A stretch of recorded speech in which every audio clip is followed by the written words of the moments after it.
Be cautious of what attracts you. The Upanishad is saying, be very, very cautious of the one you take as your God. Be very, very cautious of the one you feel pulled towards. Be extremely cautious of the one you are attracted and attached to. You will become that. You have no option. When you feel attracted to a little kid, how do you behave? If you want to be with a kid, if the kid has become very lovely and very attractive to you, have you not found yourself behaving like a kid? You will become the one you are attached to.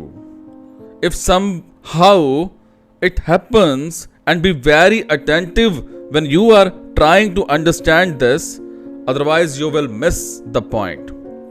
If somehow it happens that you are greatly attracted towards an elephant in a psych way, slowly you will become an elephant. The Indian scripture talk of the jiva, the human being, as analogous to the Bhirangi kit. It's a mythical insect, Bhirangi. It is said that the Bhirangi insect assumes the name, shape, and form of the object it feels attracted to. The object it keeps looking at. So, if Bhirangi is looking very attentively at a blade of grass, Bhirangi would more or less turn into a blade of grass.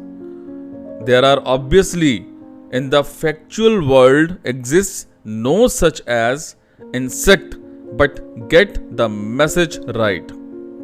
You are not different from that which you take as the highest. Be very, very mindful of your gods. If you feel attracted towards something or someone bodily, it will become a compulsion with you to assume a body. Think of it. You are attracted towards a body. Now, how will you approach that body if you are not a body? And your attraction obviously is not the love of the nameless, formless, selfless kind. Your attraction is of the consumptive kind. You want to be physically and near to the object of your attraction so that you can enjoy it in a material way. How will you enjoy the material if you are not material? Can immaterial existence interact with material stuff? But to really partake in pleasurable consumption, you will have to interact. And if you want to interact with the material, you will have to be material. Only a particular chemical can react with another chemical. Ever heard of a chemical reacting with nothing and yet the reaction happened? It's not possible. Two things have to be there for something to happen between them. So if you are pulled towards a thing, you have no option but to turn yourself into a thing and your fate is sealed. Are you getting it? Now, the situation of the Jeev is such that even though his truth is immaterial, yet he has his windows and options open to material information. Look at the one you call the human being. His heart might have pure transcendental silence, yet his bodily senses all open into the material universe. To put it more accurately, in the heart of the Jiva sits the formless truth, and yet the Jiva walks around with a body as a body. Are you getting it? So, there is a great possibility of getting corrupted because you are being fed on material information continuously. Things are coming to you and entering your consciousness without a gap. Even when you are asleep, you dream only of things and shapes and bodies and events. So, this Jiva, the mind is at one and firmly anchored to the truth, and that relationship cannot be served. It's impossible for the mind to lose all relationship with the truth. That will exist, but at the other end, the mind is being continuously fed by the senses. So take the mind as an expanse spanning two poles, one of which is the silent truth and other end consists of the noisy, glitzy world. And this world is continuously entering the vessel of the mind, filling it up, shaping it up, and readying it for further consumption. So the situation of the mind is like that of a person who is held to a tether by an unbreakable rope, but he continuously keeps his back to the tether. The rope is unbreakable. The tethering point is called the truth. You cannot break away from it. The rope is unbreakable but elastic. You can stretch it as much as possible. You cannot break free of the truth, but you can go away and almost infinite distance. You can come so far away from the truth that it would be almost equivalent to having broken away from the truth.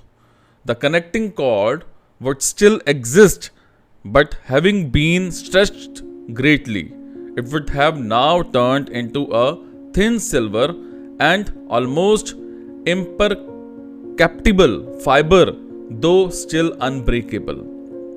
Are you getting it? So, this human being has his back to the truth. What is he facing then? The world? That is what the Upanishad is saying. The truth is unavoidable. You are inexorably tethered to the truth, but still exercising your freedom. You can choose to not look at the truth. You would be connected, but in a very distant way. You would be connected, but in a very loveless way. What would you become? Had you decided to respond to the pull of your reality, you would have gone closer and closer to the pole of truth, and your being and your life would have turned truer and truer. That would have been the change in you. Remember the principle: you become the one you look towards. You become the one you look up to. You become the one who occupies your mind. You become the one who occupies your time. You have no option. You will have to become that if you are to maintain that relationship, because relationships can exist only between entities in the same dimension. If the greatest thing in your life somehow is a pillar, slowly you will find that you are turning into a pillar. Otherwise, how will you sustain that relationship? A conscious being cannot have a real relationship with the pillar. A conscious being can have a real relationship only with consciousness. Are you getting it?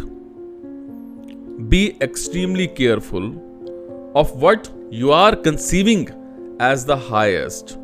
You cannot remain yourself even as the center of your mind changes. What is meant by the center of the mind? Nothing abstract. That which fills up of your mind is the center of your mind. Do you want to know what is the center of your mind? Just see where you spend the entire day. That's the center of your mind. Just see what occupies your thoughts. Just see what sits at the top of your priority list. That's the center of your mind. Simple. As your priority list changes, so do you You want to know what your identity is. Just look at your to-do list. That will tell you who you are. Not the formal one, not the one you maintain to cheat your boss.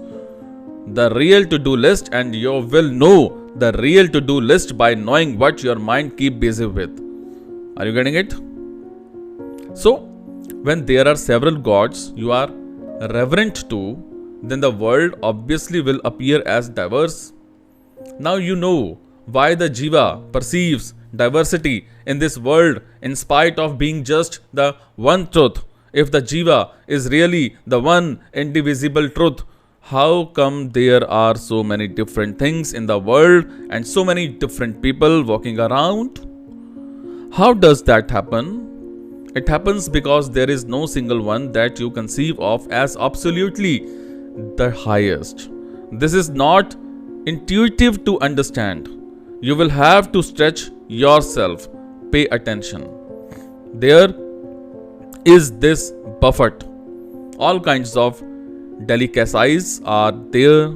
Imagine a person who is absolutely in love with just one particular dish. Is it too difficult to imagine that he will not even look at the other thing? It can be imagined, right? He will look just at one thing he is madly in love with, right? Will he perceive diversity? He will not. Now think of someone who just does not know what to put in his plate, or there are many things there he almost equally likes. As we all do, wherever there is a diverse and expensive spread, have you not found yourself wondering what to fill up your plate with? There is so much. There is Indian, there is continental, there is Mughlai, there is Thai, there is Chinese, there is Mexican. Oh, there that side.